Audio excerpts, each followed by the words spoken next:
but that the State of the Union is headed in the right direction, or that there is a plan to head us in the right direction. I do believe the president has gotten some things done, but it's really been hard for him to effectively communicate these successes amidst all the turmoil and chaos we find ourselves in America.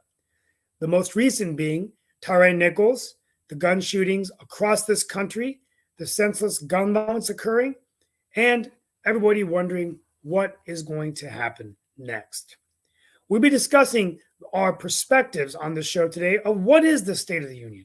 What advice do you have for President Biden? And then tomorrow, I'll be bringing up the issue of immigration, which I'll be talking about with local press agencies regarding skilled immigration and what it means right now with massive tech layoffs. But before we do that, let's get started today with our show about the State of the Union and the other affairs I've talked about today, particularly the Chinese spy balloon. Welcome today with us, Mark Lee, Nick Paladiva, the founder of the network, and anyone else joining, please chime in. And I forgot to say, I greet you live from the All-America city of Morrisville in North Carolina. And North Carolina is the 8th largest state in the union. Welcome to the show, guys. And also, we want to share every show just a quick Black History moment, maybe every week, of somebody that we want to talk about. And Mark and I are going to be bringing in some guests. But welcome to the show, everybody. And happy Monday to all. And so real quickly, let's get into the Chinese spy balloon. Pretty amazing that the thing was shot down. They're denying it, but I think all evidence is showing that it was for surveillance reasons. Now people are saying, I'm going to start with Sasha Starr because he's going to update us on Ukraine in a few minutes. But Sasha, what does this mean for the U.S. relationship with China? Do you think Biden acted quick enough, or he should have shut it down sooner? I don't know really what's happened with all this story, because evidently during the Trump's presidency 3 times, at least that's what we know, the similar or the same balloon or whatever it might be was flying over United States, and there was never even talk about it. And this time there was a big story about the balloon and what to do with the balloon and what is the purpose of that balloon. And finally it was just downed by U.S. Air Force. So to tell the truth, I don't see any logic in what's happened with that. I don't understand that. There are no explanations. There are no information. To tell the truth, it puzzles me. I really don't understand what's up about it. Well, the thing that I'd be curious about is, and I am not one of the most biggest fans of the military industrial complex and everything, but I am also here in North Carolina, and definitely for the balloon to be floating over North Carolina and parts of the area that it was floating over, which includes, I think, Charlotte and even some of the areas that are military bases and everything. I was never one that was not believing that it was not a spy balloon of some sort, and they definitely looked like they were trying to find out maybe some of the things that were happening in the area. But why you send the balloon over when the satellites oftentimes can tell you that information in the first place? I agree with you, Sasha, that trying to figure out why they would use the balloon when there are such greater technologies that exist that would probably be much more efficient than a balloon in that sense. Good morning, Mark. I have a question for you. This balloon went all the way from the West Coast over the whole mainland to the East Coast. Mm-hmm. What is our military doing? Sleeping? Yeah. It's either a spy balloon, or it could have been worse, whether drugs or what have you are released in chemical agents, and we just let it just go on its merry way. But then wait a second. Yeah, I just mentioned that during the Trump's presidencies, there were 3 times, at least that's what we know, maybe more.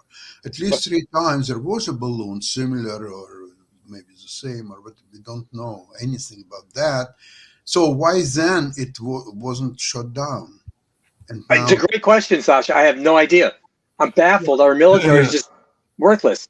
But it's hard to imagine this, and it's quite frightening. And they did cancel Secretary Blinken's visit to Beijing, and this has strained China relations. And I think it just is really challenging for the U.S. in terms of foreign policy. We've got Russia, now China, and North Korea. Real quickly, we're going to come back to this, but Sasha, a quick update on Ukraine. What's going on? On Ukraine, well, I think our next show will be about mostly Ukraine and economics of it and many other things. But basically, right now there is a stalemate. Not completely. There are attacks a little bit here and there, but mostly it's a stalemate, waiting for the opportune time to start an attack. Both Russians and Ukrainians, in fact. Russians are bringing more and more freshly mobilized people. The mobilization going full speed, never stopped. It's approaching now, from what I've heard, about 500,000 people mark. And Ukrainians, of course, waiting for arrival of this new portion of weapons that were promised, including Leopards tanks and many others. And there are some very little weapon, which consists of a flying bomb, which can fly up to 150 kilometers. It's 100 miles or so. And you can use HIMARS actually to shoot that. And that would be quite lethal for Russians. So now, if right now HIMARS are aiming at, say, 50 miles or so, which is 80 kilometers. So now it will be almost doubled. So then Russian attack cannot start in distance less than 150 kilometers. It's quite a distance, I'll tell you. So right now, it's all waiting to be implemented. The interesting thing is there is absolutely no evidence of any change of political position of both Russia and Ukraine. Russia wants about 20% of Ukrainian territory, which is adjustment to Crimea. So obviously that's what they want as a part of the peace agreement. And Ukraine wants all Russians getting out from all Ukrainian territories. So there are irreconcilable differences, and it doesn't matter how much Western countries, including US, talking about possible peace agreements and maybe give a little bit of here and you'll get a little bit of there. It just doesn't make any sense. It's not going to happen. Thank you, Sasha. Folks, and we continue to be just amazed with Zelensky's resolve and fight, and hopefully we can continue to support Ukraine in any way. This thing looks like it's dragging out longer. Real quickly, before we come back to the spy balloon, I'm going to take a moment now to talk about the State of the Union. We're going to talk about it more tomorrow. I want to go. We'll start with Lee and then Mark and Sasha and anyone else joining. What advice do you have for President Biden tomorrow? How was he? If you were writing his speech or giving him any advice as an advisor, what does he need to do tomorrow to speak to the American people? What would be unity? But it seems to be a divide between the political sides, the right and left. Nobody's even speaking to each other. I just don't get it. I don't see America's been so divisive since the Civil War. Yeah, this is a problem. I mean, and I think that it's a problem that's only gotten worse, right? Remember how we thought Biden was going to be the president, or at least he said that he was going to try to be more of a uniter. And I think he did make an effort with some bipartisan legislation. But I think, Lee, you raise a good point. I think it's worse now than it was before, right? I mean, it might be difficult as a leader to eat some crow, but I think the leader, whether in business or in politics, has to set the example. Yes. Well, I think that there's a couple of issues that's got to be addressed, and maybe he can even paint it in a better way than he has actually done and everything. But some of the things, and I don't claim to be an economist, much the way that I know there are economists here, and definitely Sasha does a lot of investment in the stock market, and definitely Nick does as well. But some of the indicators that I'm hearing are that it is not as bad as it has been painted in the past. And if that is the case, then he's actually got to let folks know that and everything. And I don't know that he's actually put that information out there, but in the sense of the job creations and in the sense of some of the other things that have taken place during his term. So he's actually got to bring those issues to the forefront. There's another issue that he's got to, that I know he's been passionate about, others have been passionate about as well. We've even talked about it here on this show, and we sometimes tease people when they bring it up, but it's February. It's about to be 60 degrees here. So climate change apparently is a real thing in Buffalo. And we used to have a commentator some time back that was from Buffalo, got hit with the strongest earthquake in 40 years. So some of these things are telling me that climate change is a Wait, back up issue. a minute, Mark. What temperature did you have Saturday morning when you woke up? Saturday morning, it was cold. It's been like some. We had crazy single temperatures. digits here in New York. Yes, it's been some crazy Yeah. temperatures. I guess it has Well, been. it's weird, but it was really cold this weekend, and then today it was cold this morning. Then I went for a run, and by 9:15, it was as I wrapped up, it was about 52. It's gonna be 61 degrees here, so Exactly. it's constant, really cold. Now it does drop down in the evening here to about 45 degrees. And since I've lost a lot of weight the last couple of years, now when it gets down to under 45, I get really freaking cold. And so.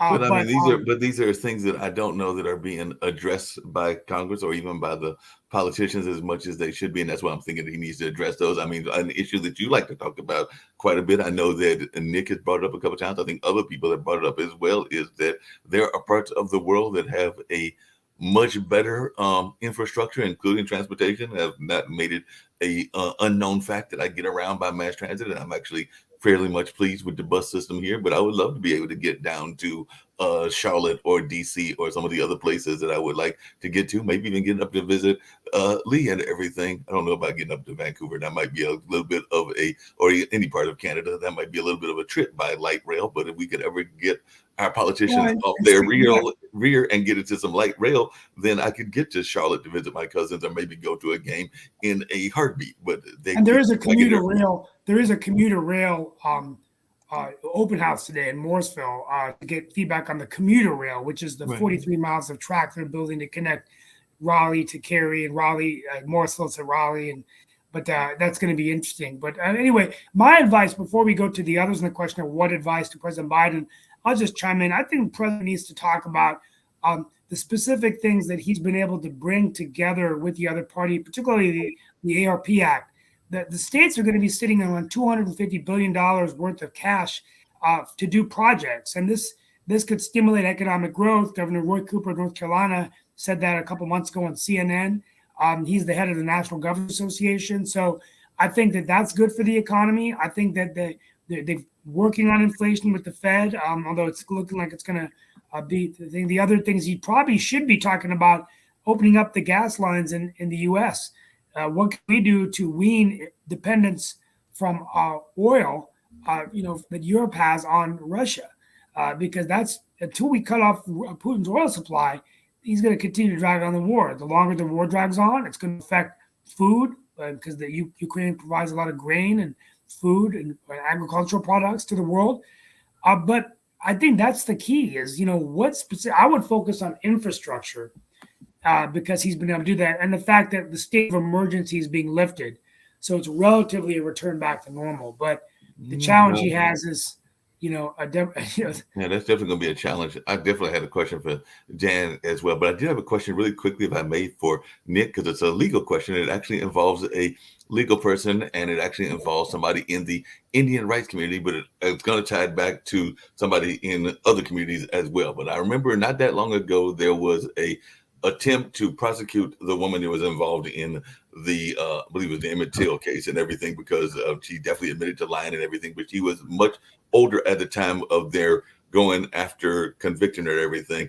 And apparently we're having something similar going on right now. There is, because I actually knew somebody who was involved in this fight, there is a Native American activist that was accused of killing folks that were involved with the FBI and everything, that being Leonard Peltier. And after almost 5 decades in a maximum security for crimes that he has already denied, he has made a plea for clemency so that he can wander freely and hug his grandchildren for the first time. So I was just wondering, what is our thoughts when folks are going for clemency? And I guess they're using that age kind of thing because they are getting older. They are definitely, toward the latter part of their life and everything, and they want to get out of prison so they can hang out with their grandchildren. So I said one of the things that he said is being free to me, being able to breathe freely from the many dangers I live in under maximum custody prison. Being free would mean I could walk over a mile straight. It would mean being able to hug my grandchildren and great grandchildren, said Peltier, age 78. And like I said, during the time that he was a member of the Turtle Mountain Chippewa tribe and a Lakota and Dakota descent, he was convicted of murdering 2 FBI agents during that shootout on the Pine Ridge Reservation in South Dakota way back in 1975. He was a leader of AIM, which is the American Indian Movement, and definitely was involved in that. And there have been some questions as to how that case was handled even back in that time. But I didn't know if you had any thoughts about that, Nick, as you are a lawyer. And of course, this man is going for clemency.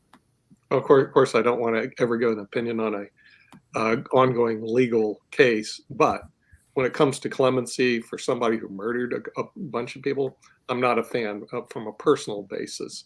I do believe in what Steve says, that on the State of the Union, actually, Biden has a lot of good things to report. He's got economy did better than anticipated. GDP growth was 2.9%. Unemployment's the lowest since 1969. So he's got good news there. Inflation is his bad news. And in terms of division, Steve, there's 2 groups that create more division in the United States. We're not a divided country, except we have 2 groups that are pushing this agenda. The number one group is actually the parties themselves. As a member of the Democratic Party, I'm appalled with all the garbage that the Democratic Party sends me about trying to incite me to go after the Republicans for this, that, and the other thing. No, and the Republicans do the same thing. But Nick, I got to hold a second. Guilty of inflaming. Well, this is a really. But Nick and Steve, hold on a second. I got to No, come back. I agree, and I think Dan Worthington is going to like this, even though he's a Republican. But let me tell you, I'm a moderate Democrat, as I've always said. Yeah. But you know what I'm tired of? I'm tired of the Democrats. It comes from the national office. No, it's become a party of the urban elite, at least in Wake County. Yeah. The Democratic Party is a party of the $5,000, $8,000 fundraisers. They're not getting out to the rural areas to talk about the issues that are affecting all North Carolinians: healthcare, education. And let's be fair here. There's more talk right now about teaching children about transgender or hormone therapy in the schools than how are we putting people back to work. Now, I got Democrats. I've got my head on a chopping block right now, even though people call me kind of a disruptive innovation of the Democratic Party and a rising star. I've got my own fair share of people trying to knock me down every day from my own party because I'm not towing the liberal left wing line. That's what I'm talking about, Steve. You see it come more from the national level. As a matter of fact, in our conversations with the National Democratic Party, we told them we're not going to support you guys anymore. We'll support our local Democrats who are moderate, but we're not going to support the national crazies. And they do it on purpose. So the biggest problem hold on a second. I got Dan Worthington, hold on. I want to hear from Dan, but I've got all the time. I get them every day. I get emails every day. Hold on a second. I know those letters. I get them as well and everything, and I definitely want to hear from Dan. But I don't think it is fair to put that just strictly on the Democratic elite. I've also seen that from the Republican elite because I actually get letters intentionally as a good journalist from the Republicans. I can tell you that I would criticize the Republicans if I'm getting letters from them. So if I flip affiliations, I'm sure I'm going to get letters from them too.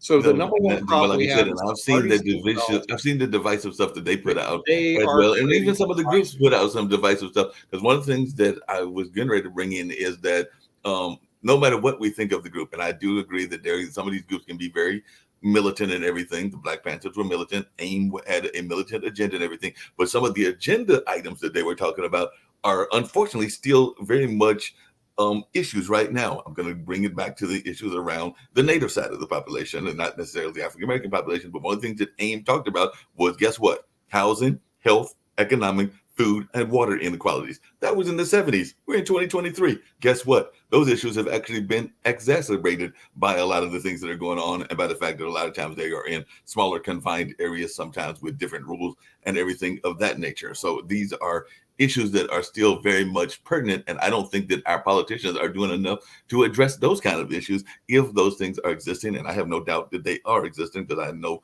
members of those various communities. Mark, who do you think caused the problems? Hmm? Who do you think caused the problems? Why would you go to the same people who caused the problems to solve them? Well, I mean, I think that there are different ways to solve them. It depends on who's You're in talking charge. about- If they tell them to If it's get water out issues of the business. and it's health issues, then No, some of no, those are being governed by the Mark, government. So you have to go to them whether you want to or not. Blame where it belongs. It's blame on Taylor Swift and Beyonce. Okay, Yeah, they're the ones that are creating homelessness, and I'll tell you why. Do you know what it costs to go see a Beyonce show for a 2-hour show? $738. I No one wouldn't should waste pay that. my money. You know what it costs to see Taylor Swift? About the same. Nobody should pay that. Okay. Nobody should pay that, and You those go are around those are like thinking, the high end I'm concerts. food insecure, but give me my Beyonce ticket. Come on. And I Mark. guarantee you that Give some me of the my people Taylor are stuff. but one, they have No. discounted tickets, and one of those You are know? exorbitant tickets, and all in that space. Like that No. very seriously. That they're Okay, putting the so prices Mark, in some You other look to places and yourselves, baby. everything. Look. the This tribes is a hard one. Look to yourself and how you got there. And you Okay? can pretty sure there There are is no look to the government or And you- third parties to help. I'm How did pretty I sure get there? there are I really financial had to have that Beyonce ticket. there are Really? some financial companies $738. that Come would on. give you a That loan. is not the by- average Would price, you, though. would you pay that? I'm not going to pay that, but that's also not the average price. No, you wouldn't. But I'm Okay, just saying. so The we thing got a is, couple when of I saw issues that, here. it just showed me I how guess poor it wasn't our my turn, education so- system is in the United States. Well, the How education poor system our is very- leaders are. let's How stay poor on our media topic. is. A Our little media bit should here. have said, You don't guys buy will the give me a ticket. chance to talk Okay? or not. Do not buy Taylor Swift. Do not buy Beyonce tickets. Do Like I said, not I'm not going to buy say that. them. It depends on what the tickets Okay? are and what they're Do being offered. not But buy like I them. said, I'm not going to spend Bad investment $738. of time, But Dan, money, and let's everything hear from Dan and everything. And then I did have a question Do not for buy Dan. those Actually, that's where I'm going to direct it. So, Dan, I know you've got a lot of things to say about this, but I want to come back to technology because I heard something very interesting. Oh, and I wait think a Dan's second. Let me say something first. Please No, I okay, need then to I got a catch question up. to ask you because it actually ties into Wait, some of wait what a we've been second. talking Let about. me get back No, to go for it. everything else, and then I'll come back to this question. All right. Number one, the guy who murdered the FBI agent should stay in jail. I have no mercy for cop killers, right? Even if they are FBI, right? Is murdering federal agents should have been a capital offense. Guy should be not being supported on. He should be in death row or long gone years ago, right? Shouldn't have had. Would help. There's a lot of questions about his guilt. That's number one. Number two, Lion Biden, he has the same problems he's always had, really. The employment numbers are fabricated because we've had all these layoffs in the technical side of things. The high-paying jobs are going away because Facebook, Google, and the rest of them are laying them off like flies, right? And so and it's all because of higher prices and costs, inflation, all the issues that were caused by the Biden's policies, energy costs. All this is caused by Lion Biden and his pack of hounds. Okay. Now, let's get. What was the other one? Let's see. Beyonce tickets. Beyonce tickets. I wouldn't want to see those two Taylor floozies Swift. bouncing around on the stage, even if they give it to me for free. So I'm not going to be a popular person for saying that, but why waste your time, guys? You can go get off on something else rather than wasting your money on that when you have to take care of your families, pay for food, pay for transportation, all of that. Number three, the guys who are trying to suck off the government tit, go get a job. Go get a job. Be productive in society. People are coming across the border. Don't come unless you can work. Don't go on our social security system. Don't suck off our economy. Stay where you are. That's not going to do us any good or you any good for you to be here unless you're here legally and you've applied and you've gone through proper channels to get here. So sad. And I think also the biggest, as I said time and time again, Dan, to follow up on what you're saying, I think there's a big confusion between asylum and immigration. So asylum traditionally was given during times of political persecution or torture after World War II, bringing many of the German Jews and from Poland or Germany or here into the United States.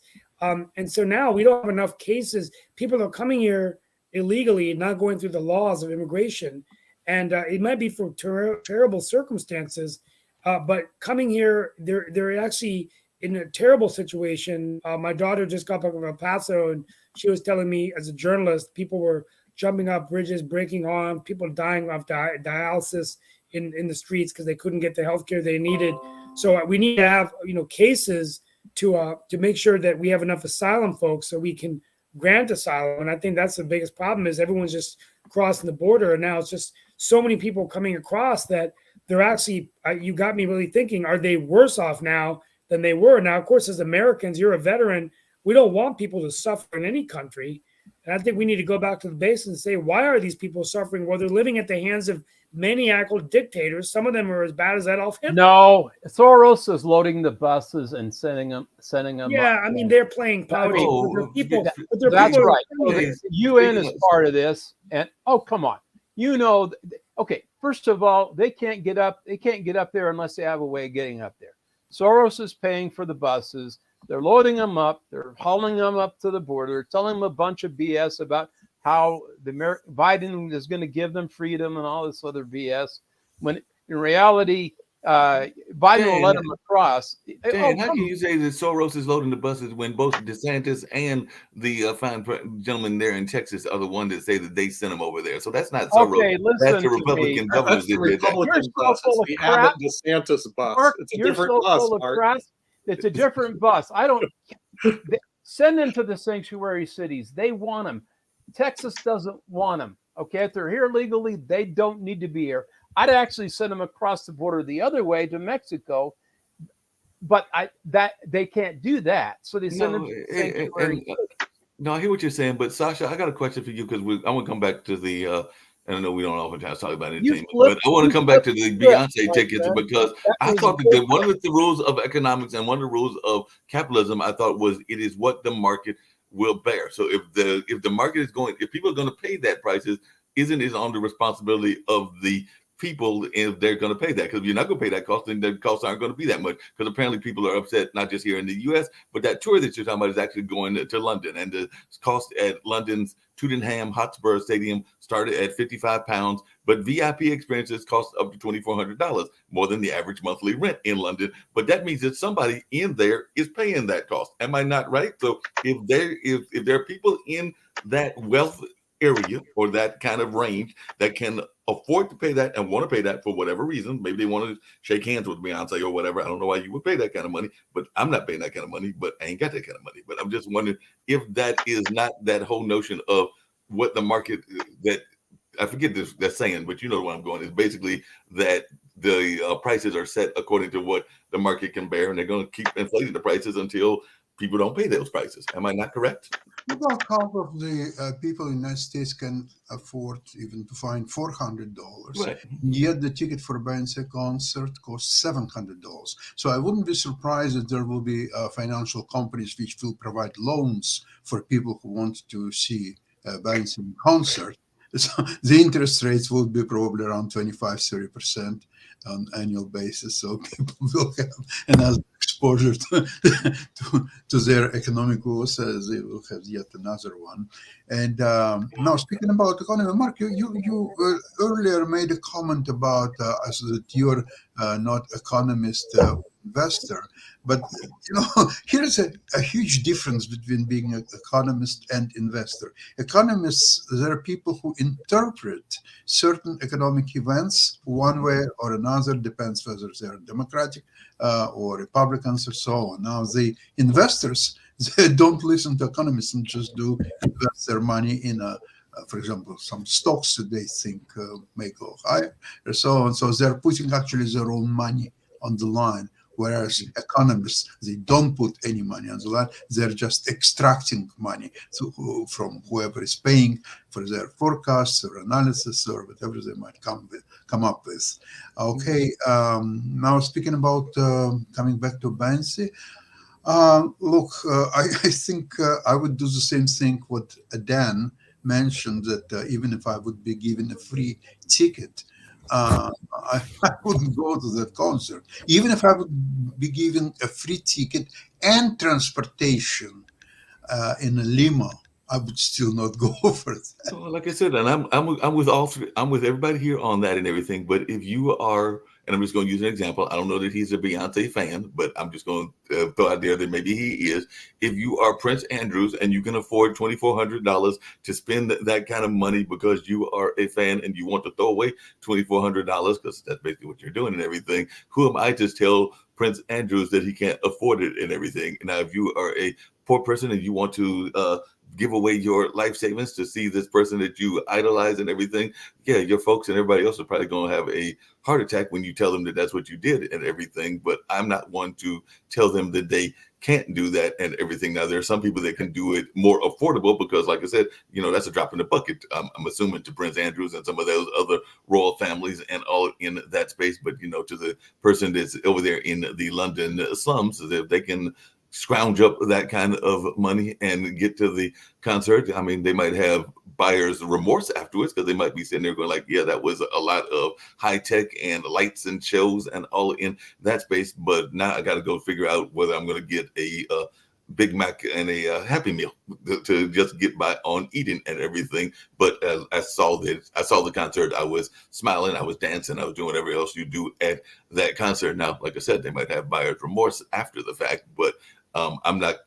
There are some people that can afford it more easily than others and all in that space. But I did want to get to another issue that I was going to bring Dan into, because this is something I heard interesting. I think that even Steve may find this interesting because it is something that involves technology. Because, we all are very much happy. I probably got one laying around here when we have those lovely cards, they're the bank cards that people use to pay, debit cards, credit cards, or whatever they call and everything. There are different versions. But apparently there is a new version that is being tested out by Amazon and everything where you don't even need a card. They are going to have you go up to a podium or like one of them kiosks, scan your hand, and then after you scan your hand, you can literally pay with your hand. So this is what they're doing there. And this has got some scary issues around privacy and stuff like that from a biblical standpoint. I know some people that are going like, isn't that almost like the things that have been predicted in the Bible that would happen as well? There was names for it and all in that space. But I was just wondering, because when I heard this, I was going like,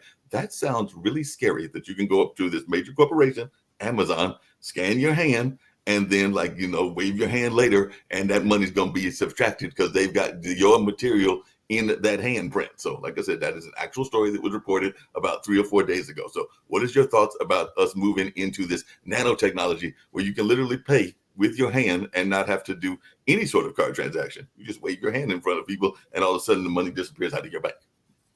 It wouldn't surprise me that they get that technology. I already have face recognition technology that I use right now.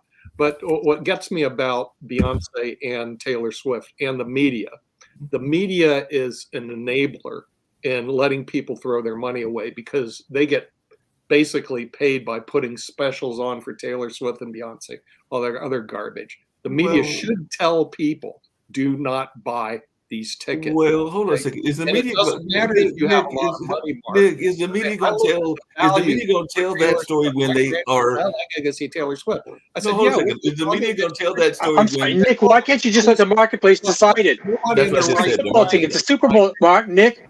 Super Bowl's coming up. Why is that any different? Pardon? Why isn't the Super Bowl, the price of tickets for that, any different than a concert? They're outrageous too, Lee. No one. So let the market decide. I agree with you. I wouldn't go. If someone wants to go, it's their money.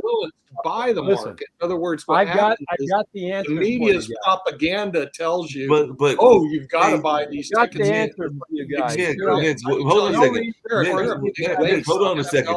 But isn't part of the problem? Waste. You put Do your big not buy ass NFL tickets. TV and Do you not put it buy in your Beyonce front tickets. room, Do right? not buy You turn Taylor on the Swift television. Do not You waste your watch money. the Super Bowl. If you want to watch Taylor Watch it on Swift TV, or it's free. Beyonce bounce around the stage, watch it on the television. It's free. Save your money. You buy your TV once. You got a big screen with surround sound. It sounds great. You don't have to fight the crowds. You don't have to pelt anybody with hot dogs or anything else. I realize that's part of the fun. You can't smell the perfume. I understand that, or the sweat, but you can still hear them smack each other in the deal. football stadium. But I Dan, mean, some my people, Go to goodness. Sasha's Dan, show. Take the money Dan, and hold like- on a second. That's Some the people best want the live way to experience. watch They want the live a football experience, game. whether it's a Do concert not or throw whether it's a your football money game. away on Any this. way in the world is Please. on the big screen TV, sitting in the comfort of your own home with your feet up and your popcorn, and you've got your drink on the side, and you paid maybe $4.58 for the big screen TV at Walmart, right? I want to tell you something, that the result that people are willing to pay $700 to see this wonderful singer is a great propaganda and marketing machine behind her. There are hundreds, if not thousands, of people are employed to put all kind of snippets on TikTok, on YouTube, on here and there. By the way, speaking about YouTube, you can see all her songs on YouTube in a pretty good version and so on. As the quality of her singing, I want to tell you this. Yeah, she's a good singer, no doubt about that. But I want to tell you that if you remember Whitney Houston singing a U.S. anthem at, I think it was opening of Atlanta Olympic Games, nothing can touch that now for soon 30 years. Nothing comes even close to that. And you didn't have to pay $700, although it was worth maybe much more than $700, maybe $5,000 to see what she's done with the rather usual. But Music. Sasha, Well, you can still do that on the big screen, Amazing. right?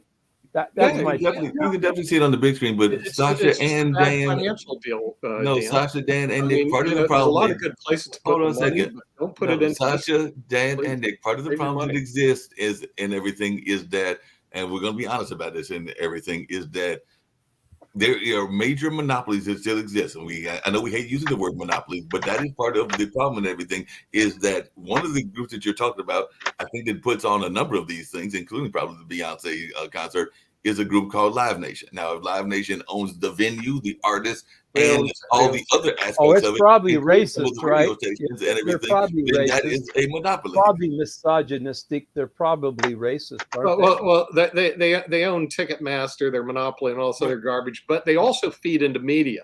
See, the thing is, what really gripes me, Dan, is the media doesn't tell anybody the truth, and the truth is you should not buy these Oh, tickets. you're right. Okay, the truth is we know at least 70% can't afford it. So, like Sasha, they got to go take out a loan to buy the ticket, which is bad, super bad. Yeah. But most of them shouldn't buy the ticket. And guess what? Even if they can't afford it, they shouldn't buy the ticket. Shouldn't buy the ticket well, anyway. hold on a second. And also Hold on a the second. NFL Super Bowl. These I want are to come back. bad Now, what if they get the economic check from the deals. government? Because earlier we said we didn't want any money from the economic government Now, and if all of that. you But want the Governor hot Whitmer, dog, media needs Hold on a to second. tell people that for because $1.69, they've seen it you in can go poverty. to What they're doing is Costco they're and get a promoting no, hold on a poverty. second, because I want to address this to drink Dan for and everything. $1.69. It's No. really great. They taste really good, so you don't have to get it from the stadium and pay $5 for the hot dog and drink. Right? It's $1.69 at Costco. Still, I mean, That's true. It's a loser can you for believe them. that? You want Or a you hot can dog, go to Costco. buy a It's pizza, a whole pizza. $1.69.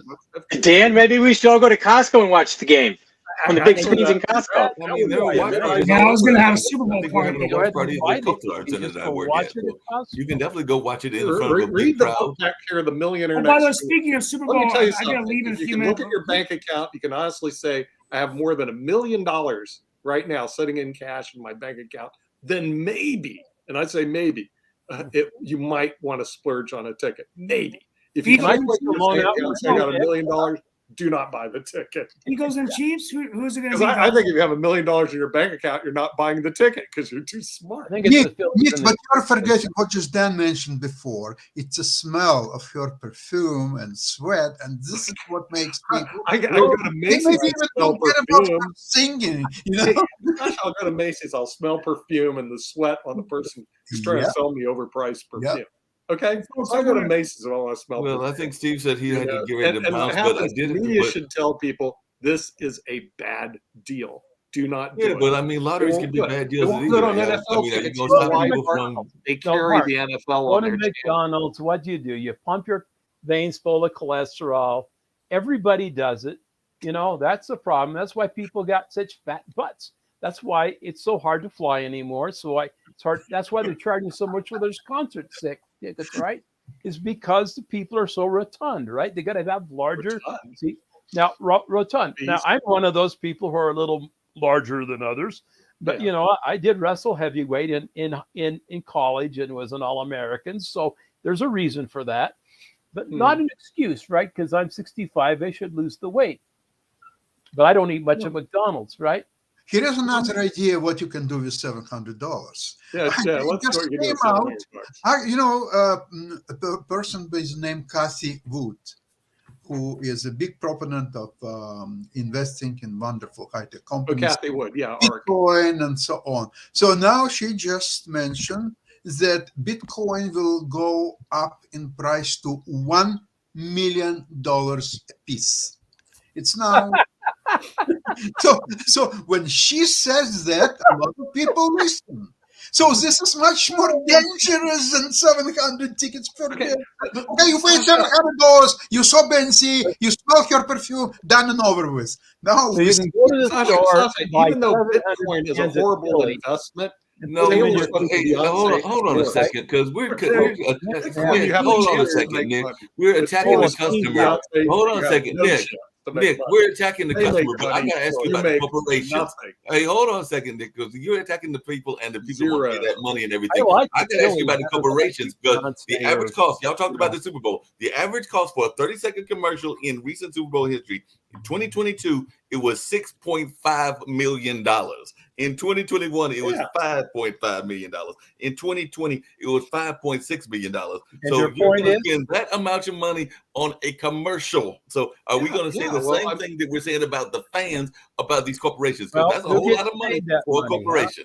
So get Well, Dan, paid that. Mark, I'm gonna go ahead and close out early today. I'll be back probably on Thursday. I've got to travel again this week, but I'll close the show out on Friday, and then 24th I'll be back on PBS, and I might be joining another show called State Lines from time to time. But real quickly, my closeout is this: it's just some insight I want to share with you that I think we've had talk about India and Indian foreign policy. We've talked about nationalism, but traditionally, I heard Fareed Zakaria yesterday on GPS. Who is an immigrant from India. He's a Muslim from India, a very well-known journalist. Talk about Gandhi, who last week was the 75th year of his assassination when he was assassinated by Nathuram Godse in India. And for most of my life, Gandhi has been known as a freedom fighter, a hero, the father of Indian independence. But what's interesting today is in India, under the leadership of Prime Minister Modi and the India that we see today, Gandhi is being portrayed as a bad figure in history, somebody that was weak, who actually was responsible for Indian partition, for the Muslims having their own nation, but that he really wasn't a freedom fighter. And in fact, what I was shocked to learn is that the person who assassinated Gandhi is today being shown to India as a hero. And many people who actually said that his assassination was a good thing because India is now becoming a Hindu national state. The focus, unlike Gandhi, who in the India that my parents grew up on was a secular state where all religions were respected, whether you were Christian, Muslim, Hindu, of all faiths. And now the India is going a much more nationalistic theme, much more of a populist theme, which we kind of see going all across the world. Very interesting that the longer the time goes on, the father of India, ironically, is being portrayed less as a hero because he wasn't a Hindu nationalist. And the Hindu nationalist freedom fighters, which is being led by the BJP party, the party of Narendra Modi, find that to be very interesting. So hopefully we can bring this up with Mr. Chatterjee, whom I saw this weekend at an event. He does want to come back on the show, and we talked about India Republic Day, but just want to share that insight. And when I come back later in the week, we're going to be talking about skilled immigration and a little bit about what that means during the tech layoffs, during a labor shortage. And some of these workers, many from India, are now, after 60 days after losing their job, have to go back to their respectful places of employment.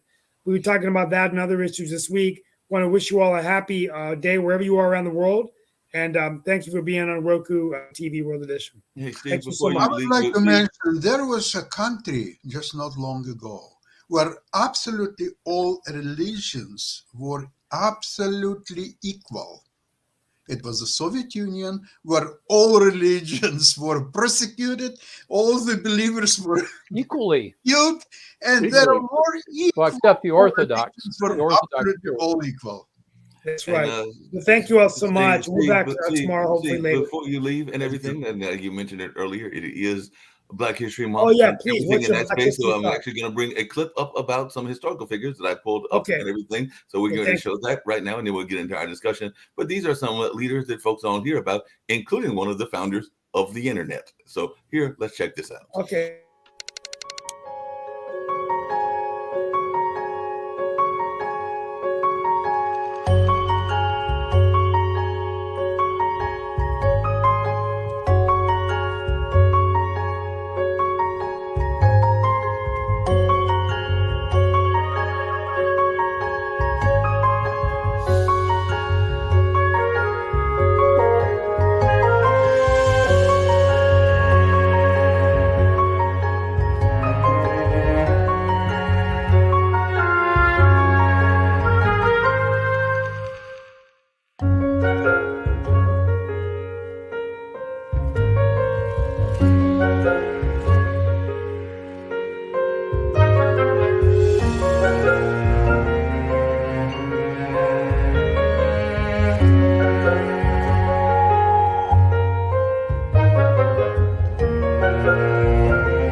Well, fantastic, Mark, and we will be bringing in. And the other one is, inventors, pioneers, and then also, our own North Carolina, Floyd McKissick, who Mark and I were at the High Tide.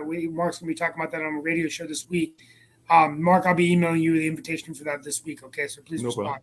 But that's great. We'll have those discussions this week. Thank you for sharing that. Just a moment, share somebody that we don't normally think about Black History Month. But have a wonderful day, folks, and we'll see you tomorrow. And the other one that I'll bring up later, but not today's show, is the gentleman that was actually from Barbados. That was the one that created Archie, which is one of the original search engines. So, like I said, that is Mr. Imitage, that is from Barbados. And when I bring up this slide later on in the week, it'll actually mention that he was the one of the people that they honored at the Internet Hall of Fame, because apparently there's an Internet Hall of Fame. Mark, I'd like to ask you a question. This is a fantastic clip, and I'm really glad that you showed it. Now, with this wealth of talent in science engineering, of course, we all know about fantastic results of Black sportsmen. We know about fantastic Black musicians. And then I'm really puzzled then.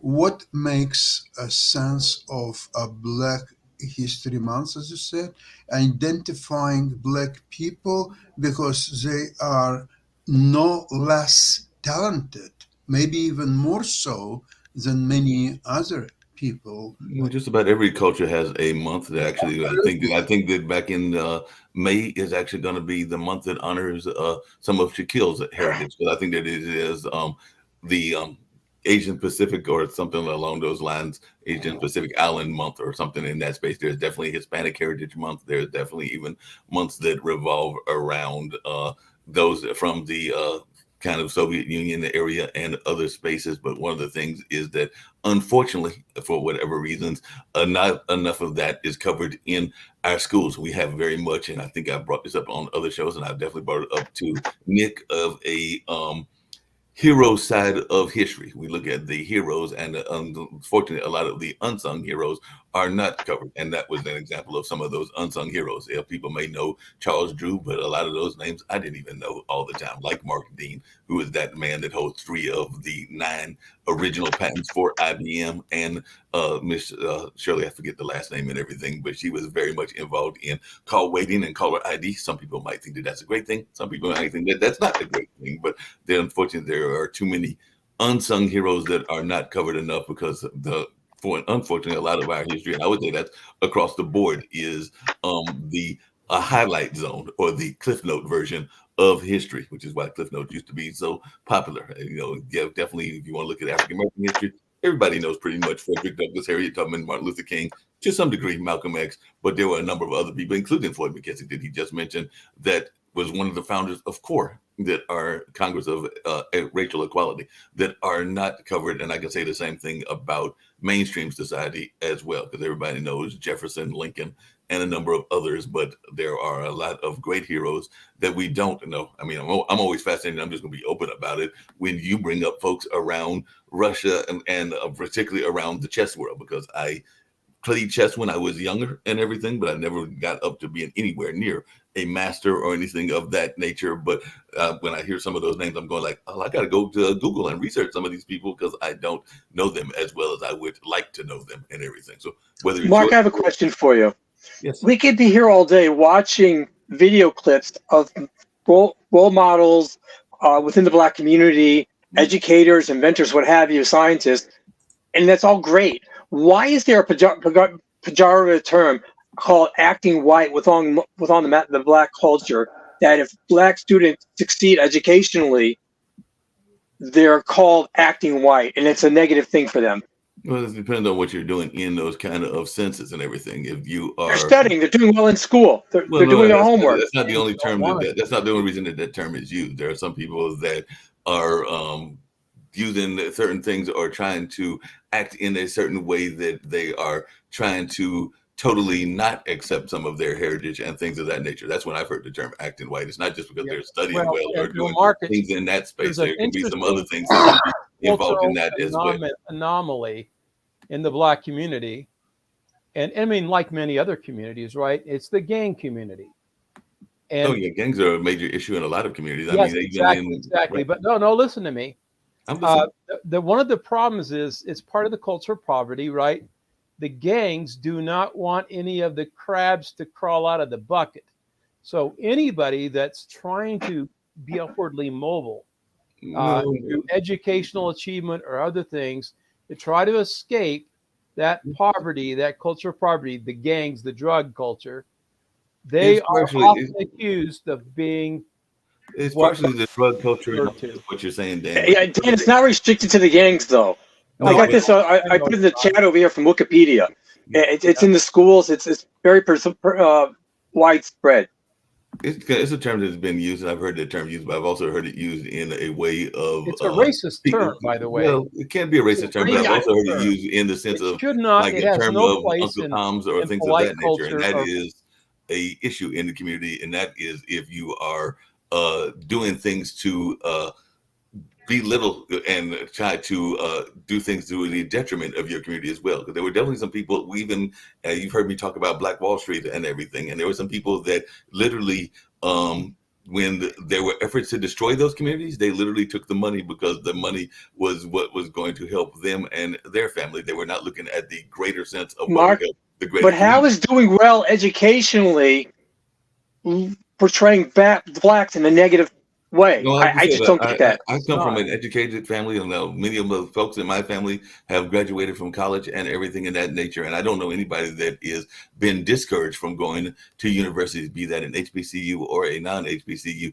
Now, there are some folks in the community that are very much upset about that whole gang nature, because one of the things that happens, and I do agree with something that you said in the past, Lee, which is that there are a lot of people that are looking for a sense of family that they may not be getting from their own family or their own communities. And some of that is that broken home kind of situation that not everybody lives in. But because of that, that is the appeal that gangs have to some people. My brother Role actually models, works with yeah. gang kids and kids that are getting out of gangs and all of that space. And I know for a fact from conversation with him that a lot of times, and I've got other friends that are in this space as well, meaning working to get kids out of gangs, is that they are trying to find some sense of family and connection and all in that way. And unfortunately, that is not just a African-American problem, that is a problem across the world, because I see that even in other parts of the world as well. So that is something that does go on, unfortunately, in our community and all in that kind of way. Dan, I'm actually surprised that you didn't jump on from the biblical standpoint, this notion of the changing the topic just slightly, the notion of the hands and the money coming from our hands. Because, you know, when I talked to a friend of mine who, by the way, was an African-American woman, she was actually thinking about it in the sense of some things that are put in Revelations and all in that nature. But, you know, the fact that our money is being controlled this way, I was actually surprised that you did not, as a religious person, have comments on that. Oh, I wasn't going to go there. I just the whole 666 idea, the mark of the beast, all that. I understand, but and you know, and I mean, ultimately, you know, Book of Revelations, I believe, is accurate reflection of what's going to happen in the future, and what the people who are conspiring to destroy our freedom, our liberty, and our free choice are all about, and what they're trying to do with technology and other things. Ultimately, they will be defeated because of their own natures, and God will prevail. So, you know, that's nice. More people should be putting their focus in faith, and even in education, the combination of faith in God and discipline and academic rigor creates success in a person's life by creating goals and achieving those things, and trying to build a stronger family and the relationship with God and the family. You know, in the Black communities, many of the mothers are such an anchor to the kids because their mothers love their children, and a lot of times it's the mothers who are the ones that teach their children about God and about the relationship to the God. There's a deep spiritual heritage in the Black community, and with the songs and the music and other things that I really admire. You know, what happened to all of that and all this disgusting rap stuff that uses all the dirty words and degrades women and degrades other people? That is part of your culture that is unseeming and is derogatory and wrong-minded. But again, the media pays for that. People pay for that. It's promoted, but it's a culture-destroying thing, right? But the media pays for the same thing with the heavy metal and some of the rock elements as well. It can be just as equally as bad as well. And this is to Mark and Dan. Hip hop is about to celebrate 50 years, and hip hop is very much of a musical style, a musical lifestyle, and to paint the gangster rap, which is an offshoot of that industry, as the main part of it, I think is an unfair statement, because neo soul also came out of that, and a number of other styles of music came out of that, and it is not all derogatory lyrics and everything. As a matter of fact, some of Beyonce's songs, and we were ticking on Beyonce earlier, and I don't think that those ticket prices are the greatest ticket prices, but a lot of her music is very much positive in all of that. And there's a lot of other musicians that are in the hip hop industry that have done quite well, that are not necessarily the ones that are doing that kind of music that Tipper Gore and others were not the biggest fans of. Yeah. Well, we got another show to go to. Yeah. But it's really been quite interesting to talk about these subjects today. And, you know, Lee, thank you for your comments as well. Mark, appreciate always the dialogue. Oh, yeah. God bless everyone, and I'll see you guys later. Sounds good. See you guys. tomorrow. Yep, Thank you're going to head over to the economic show, and like Dan said, there will be more discussions around different issues around the world. You'll hear on Pod TV, but we'll have some more discussions on tomorrow as well. But yeah, we can actually have a whole conversation further later on about the notion of colorism and also acting white, because that can be a whole separate show in and of itself. And I've actually touched on that on some past shows. And that's to the detriment of these kids who are trying to better themselves. I just don't get it. And like I said, and sometimes they are picked on for being smart, but I mean, that's in a lot of cultures. I mean, the nerd attitude is not just strictly an African American one. There's a lot of people that are picked on for being nerds, and all a nerd is really that you're being smart, and that's in all cultures, because I've seen that even in But this is white true. societies and a number of other societies. So being smart can sometimes be seen as a detriment when it actually should be an asset to any group or any community. Mark, God bless. Take care. See you tomorrow. All right, see you tomorrow.